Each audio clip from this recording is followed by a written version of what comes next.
Leonardo da Vinci has been credited with writing the first resume, sending it to the Duke of Milan. And more than 500 years later, it is still the document used to list our capabilities.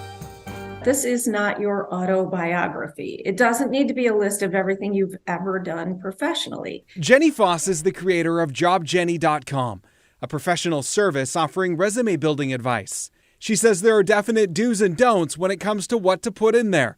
Number 1, do you need a cover letter? If you think you can create one that is attention-grabbing and compelling, absolutely yes, go for it. Number 2, how flashy should the resume be? I would always have a very straightforward version if you are applying for jobs online.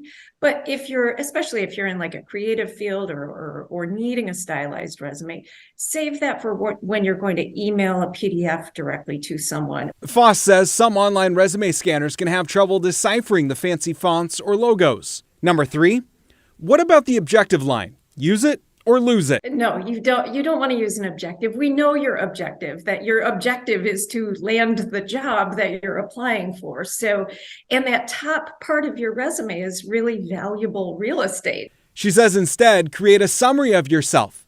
Think of it as a bullet-pointed highlight reel. Weave in the role you're applying for.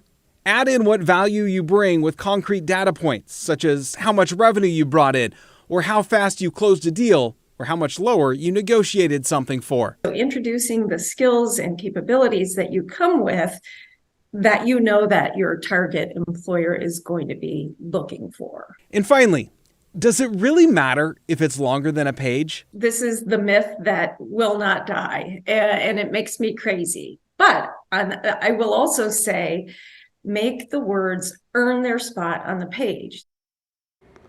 All right, so some good tips there. Let's talk about what about tomorrow? So we're going to focus on what to say or really not to say during an interview, how you should act also. Then on Friday, how to ask your boss to make it rain with more money. Make it rain. Oh my gosh, Devon. Probably not start by saying, hey, make it rain, boss. Yo, boss, make it rain. Oh, that's not the way to do it? Okay. Hey, thanks, Devon.